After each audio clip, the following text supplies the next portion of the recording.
بسم اللہ الرحمن الرحیم نحمده ونصلی علی رسوله الکریم اما بعد فاعوذ باللہ من الشیطان الرجیم بسم اللہ الرحمن الرحیم الحمد للہ رب العالمین الرحمن الرحیم مالک یوم الدین صدق اللہ العظیم۔ گزشتہ درس میں سورہ فاتحہ کا تعارف پیش کیا گیا۔ آج کے درس میں اس سورت کے فضائل بیان ہوں گے۔ سورہ فاتحہ پہلی مکمل سورت ہے جو آپ صلی اللہ علیہ وسلم پر نازل ہوئی اور مکہ مکرمہ میں نازل ہوئی۔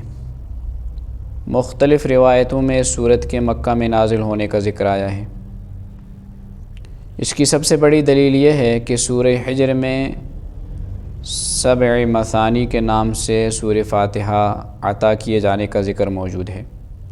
وَلَقَدْ آتَيْنَاكَ سَبْعًا مِنَ الْمَثَانِي وَالْقُرْآنَ الْعَظِيمِ، اور سورہ حجر بالاتفاق مکی ہے۔ بعض روایتوں میں مدینہ میں اس سورت کے نازل ہونے کا ذکر آیا ہے، اس لیے بعض حضرات کی رائے یہ ہے کہ غالباً یہ سورت 2 دفعہ نازل ہوئی ہے، ایک دفعہ مکہ میں اور دوسری دفعہ مدینہ میں۔ اس طرح یہ بات بھی اس سورت کے امتیازات اور فضائل میں سے ہے کہ 2 بار اس کو نازل کیے جانے کا اہتمام فرمایا گیا۔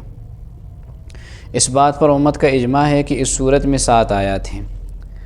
حضرت ابو سعید خدری رضی اللہ عنہ سے مروی ہے کہ آپ صلی اللہ علیہ وسلم نے ان سے فرمایا کہ میں تم کو مسجد سے باہر نکلنے پر قرآن کی سب سے عظیم سورت سکھاؤں گا۔ پھر آپ صلی اللہ علیہ وسلم نے میرا ہاتھ تھام لیا۔ جب آپ صلی اللہ علیہ وسلم کے ہاتھ مسجد سے باہر آنے لگے تو میں نے یاد دلایا کہ یا رسول اللہ آپ نے یہ فرمایا تھا۔ تو آپ صلی اللہ علیہ وسلم نے ارشاد فرمایا ہاں وہ الحمدللہ ہے، وہ سورت وہ الحمدللہ ہے۔ سورہ فاتحہ کی فضیلت پر متعدد صحیح حدیث منقول ہیں۔ احادیث کے علاوہ اس سورت کی فضیلت و عظمت کے لیے یہی کافی ہے کہ اسے ہر نماز کی ہر رکعت کا جز بنایا گیا۔ اب احادیث بھی سماعت فرمائیں اس سورت کے کی فضیلت کے بارے میں۔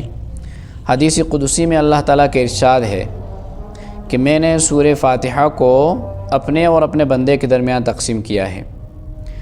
آدھی سورت کا تعلق مجھ سے ہے اور آدھی کا تعلق میرے بندے سے، اور جو کچھ میرا بندہ مانگتا ہے میں وہ اس کو دے دوں گا۔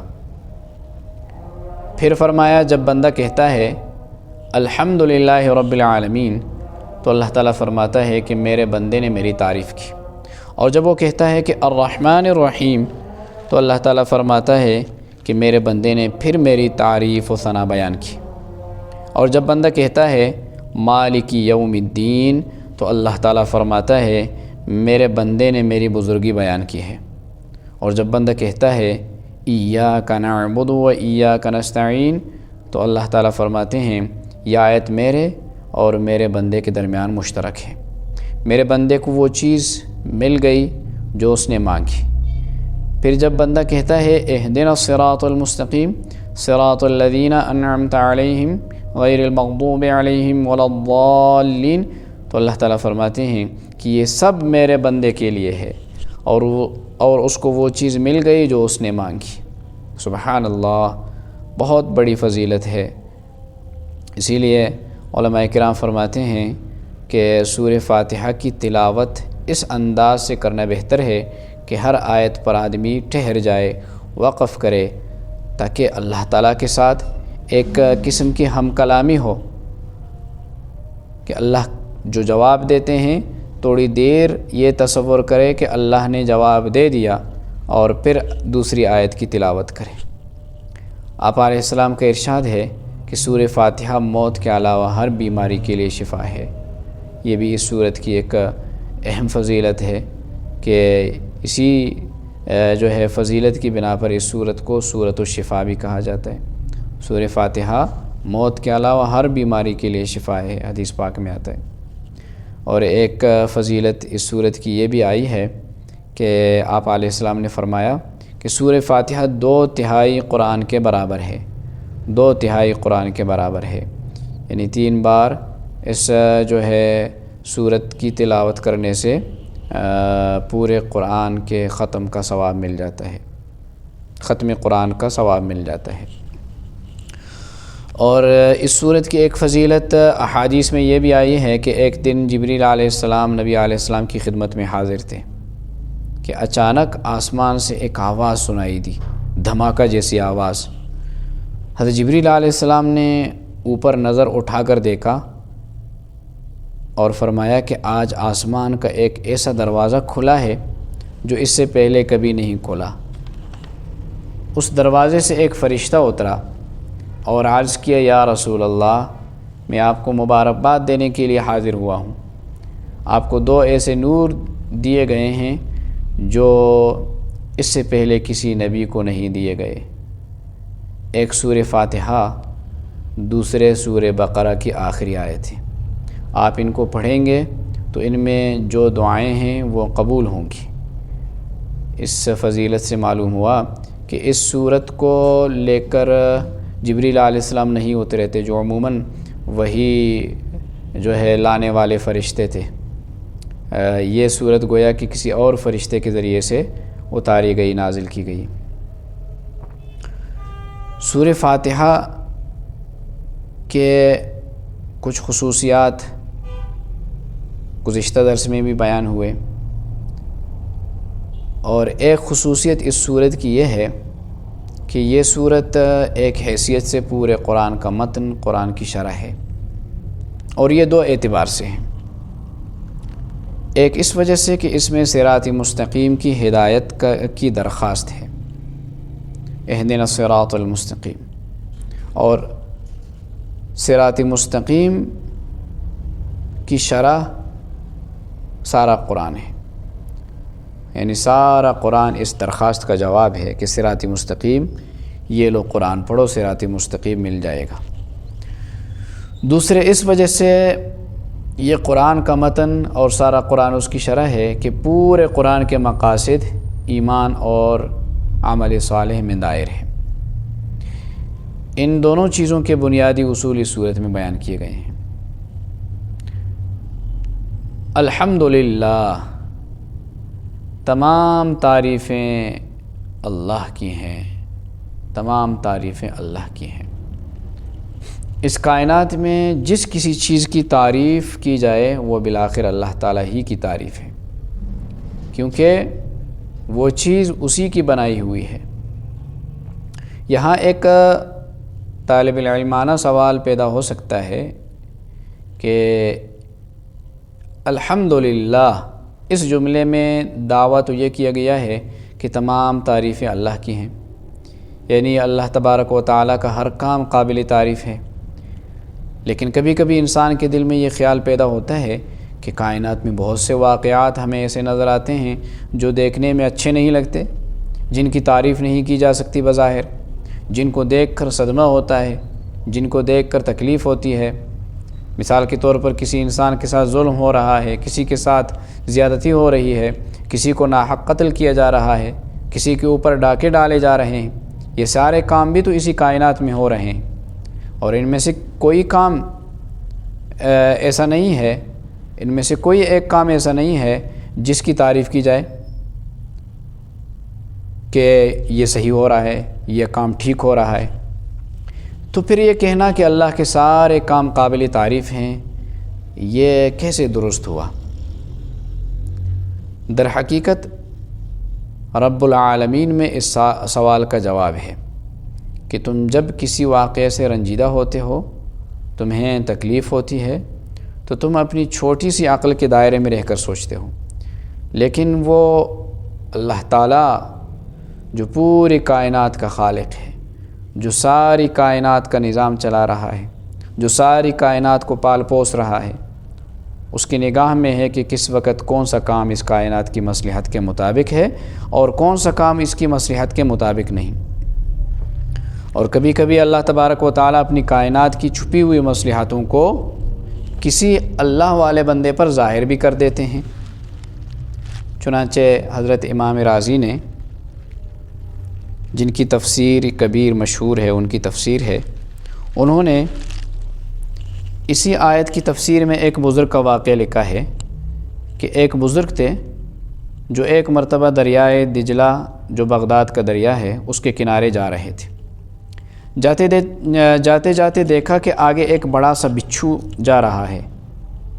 ان بزرگ کے دل میں خیال آیا کہ اس کائنات کا کوئی بھی ذرہ کسی مصلحت اور مقصد کے بغیر حرکت نہیں کرتا، اللہ تبارک و تعالیٰ کی کوئی نہ کوئی مصلحت اس میں ہوتی ہے، یقیناً یہ بچھو بھی کسی کام پر جا رہا ہوگا، تو آج میں ذرا اس کا تعاقب کر کے دیکھوں کہ یہ بچھو کہاں جا رہا ہے، کیا کرے گا یہ۔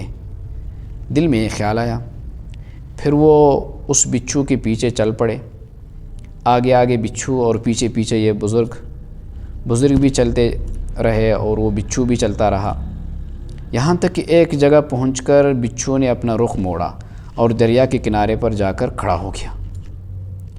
یہ بزرگ بھی کھڑے ہو گئے اور دیکھنے لگے کہ اب کیا ہوتا ہے۔ تھوڑی دیر گزری تھی کہ دیکھا کہ دریا میں ایک کچھوا تیرتا ہوا آ رہا ہے۔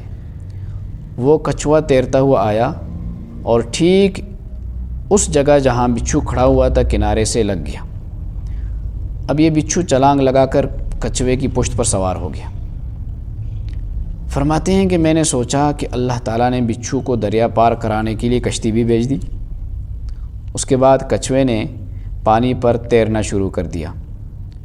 وہ بزرگ فرماتے ہیں کہ چونکہ میں نے یہ سوچ لیا تھا کہ آج اس کا تعاقب کرنا ہے کہ یہ کہاں جا رہا ہے اور کیا کرے گا، اس لیے میں نے بھی ایک چھوٹی سی کشتی لے لی اور کشتی میں بیٹھ کر میں بھی دریا میں چل پڑا، اور وہ کچھوا اس کو گھماتا پھراتا دریا کے دوسرے کنارے پر پہنچ گیا اور وہاں جا کر کنارے سے لگ گیا۔ اب بچھو اس کچھوے کی پشت پر چھلانگ لگا کر دریا کے دوسرے کنارے پر اتر گیا۔ میں نے بھی کشتی لگا دی اور میں بھی کنارے پر اتر گیا۔ اب پھر اس نے چلنا شروع کیا، خدا جانے کہاں جا رہا تھا، کہاں منزل تھی، لیکن میں نے چونکہ تہیہ کیا تھا کہ آج میں اس کا تعاقب کر کے رہوں گا کہ یہ کہاں جا رہا ہے۔ آگے گئے تو وہاں ایک آدمی سو رہا تھا۔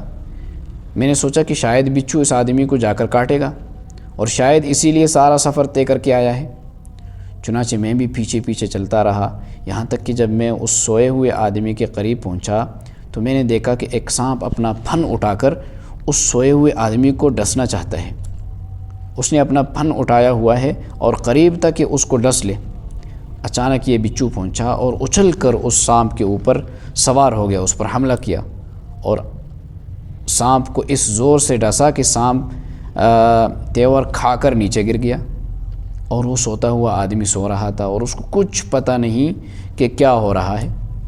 جب سونے والے شخص کی آنکھ کھلی تو دیکھا کہ قریب میں بچھو جا رہا ہے، تو اس نے پتھر اٹھا کر اس بچھو کو مارنے کی کوشش کی۔ میں نے جا کر اس کا ہاتھ پکڑ لیا کہ خدا کے لیے اس کو نہ مارنا، یہ تمہارا محسن ہے، اسے اللہ تبارک و تعالیٰ نے تمہاری جان بچانے کے لیے بہت دور سے بھیجا ہے، اگر یہ بچھو نہ ہوتا تو تمہیں یہ سانپ ڈس چکا ہوتا اور تم مر چکے ہوتے، لیکن اللہ تعالیٰ نے یہ بچھو کہاں سے تمہارے لیے بھیجا جس نے اس سانپ کا خاتمہ کیا جو تمہیں ڈسنا چاہتا تھا۔